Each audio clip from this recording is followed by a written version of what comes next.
Hurmatli yurtdoshlar, mana sizlarga Girlen korporatsiyasiga a'zo bo'lishdan oldin 7 ta qonun bor. O'sha qonunga javob bersa, bemalol shu korporatsiyaga a'zo bo'lib, o'sha haqida ma'lumot olib ishlashlaringiz mumkin. Ya'ni hozirgi kunda tarmoqni marketing ko'payib ketgan, o'sha 7 ta korporatsiyaga javob bergan korporatsiya qonuniy hisoblanadi. Ya'ni birinchisi qonunligi Girlen korporatsiyasi O'zbekistonga 2021-yilda ish boshlagan. Ya'ni bungacha Girlen korporatsiyasidan O'zbekistonga kelguncha, ya'ni rastamashkasi 5% soliqdan o'tib keladi. Keyin bizlar o'sha menejer bo'lganimizcha bizlar iste'molchi hisoblanamiz bu Girlen korporatsiyasida. Keyin ikkinchisi staj korporatsiyasi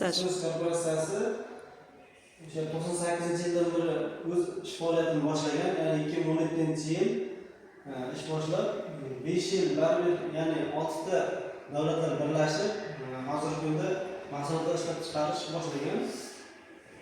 Ya'ni uchinchisi geografiya ya'ni butun dunyoda bemalol o'zini mahsulotini olib kirib, ya'ni joylashib sotishga huquqiga ega, ya'ni hech qanday irq, din tanlamaydi, bemalol iste'mol qilishga yaroqli. To'rtinchisi mahsulotlar to'g'ridan-to'g'ri siz Girlen korporatsiyasiga a'zo bo'lganingizdan keyin to'g'ridan-to'g'ri o'zingizga kelishi mumkin. Hech qanaqa vositachilik, ya'ni o'rtakash yo'q. Zavoddan promil o'zingizga keladi, iste'mol qilasiz, sotasiz, ishlatasiz. Beshinchisi mahsulotlar narxlari bo'yicha hamyon bor. Narxlari o'sha har bitta mahsulotlari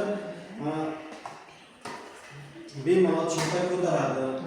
Misol uchun mana bu tish pastasi 20 ming so'm, siz hamkor bo'lsangiz 10 ming so'm 50 ming so'mga kela olishingiz mumkin. Misolda aytyapman.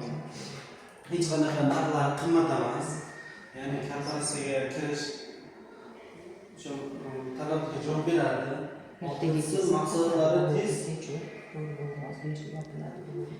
tez va ehtiyojmandlikka kerakli bo'lgan kunlik mahsulotlar hisoblanadi. Hozirgi kunda viruslar buyumlari, har kuni ishlatadigan kir yuvish vositalari, sovun, shampun, shunday mahsulotlar juda ham ko'p. Ya'ni har xil kasallikka bo'lgan davolovchi ko'p. Ya'ni yettinchisi informatsiya berish juda ham oson. Ya'ni bu haqda ma'lumotlar boshqa